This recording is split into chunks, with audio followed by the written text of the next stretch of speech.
It emerged yesterday that Liverpool have rejected an approach from Real Madrid to sign him this month. Obviously, he's the one of 3 players who will be out of contract from Liverpool this summer. So that's Mo Salah and Virgil van Dijk, as we all know, will from today be free to talk to other clubs should they wish to. How have they got to this stage that 3 of their best players are possibly going to be leaving in the summer for free? Well, I try and be impartial when I'm talking about anything, really. Obviously, people will think, oh, you played for Liverpool, so you're being biased. You don't like Man United, so you're hammering them. It's not the case. And when Liverpool mess up, i.e. Jurgen Klopp trying to change the Christmas fixtures, I tell him he's wrong. Well, I don't tell him. I'll say I think he's wrong. You know, like, this is the best league in the world. My granddad used to take me to Boxing Day games.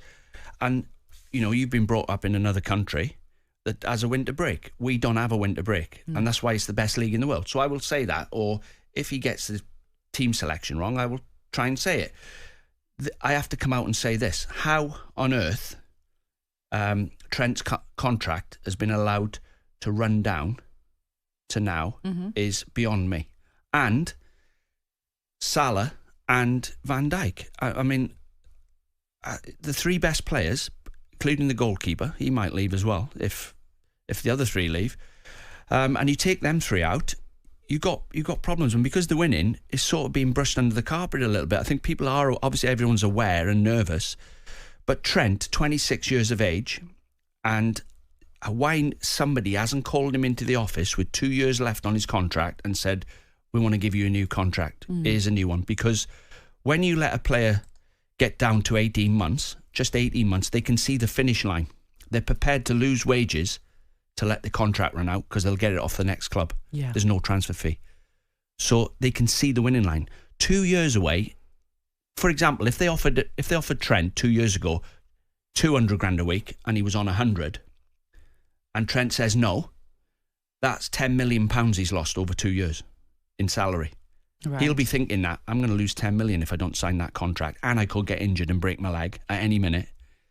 But when you get to 18 months, they sort of take a chance. I see.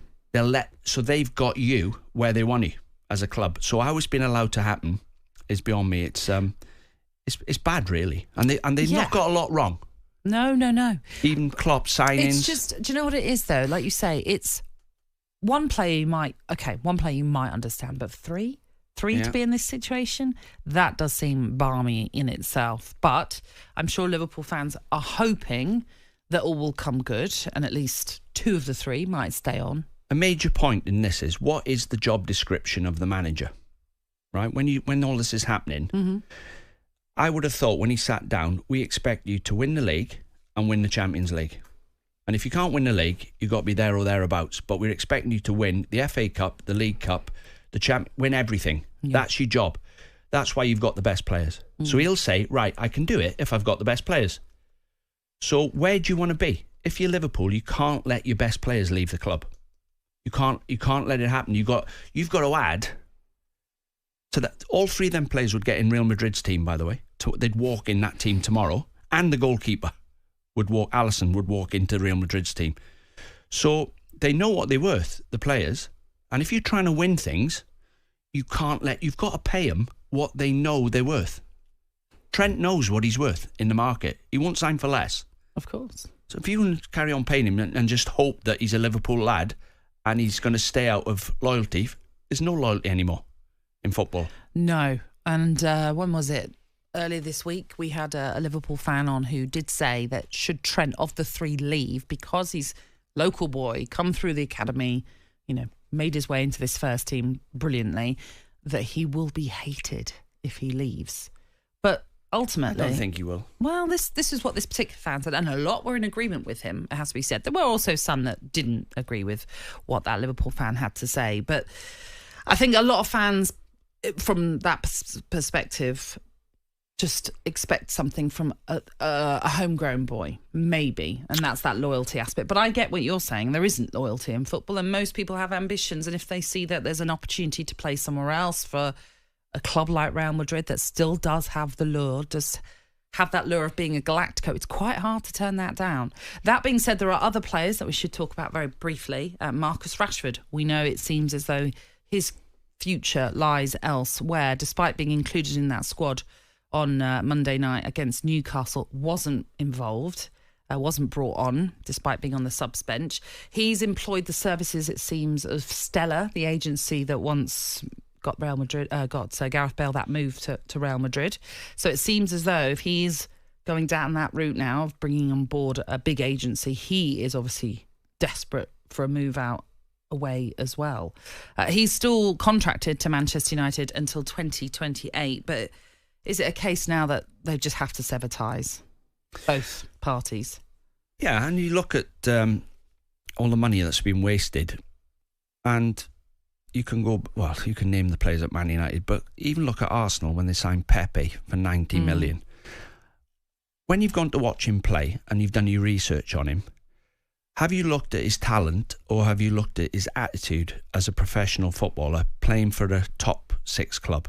Because it's your attitude that gets you there. All the players in the Premier League can pass and control the ball and do the basics. The ones who play for the top clubs can produce 7 out of 10 performances most weeks.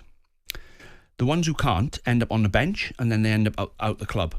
But the consistent performers are the best players. Declan Rice, you've got an idea how he's going to play every time he pulls a shirt on.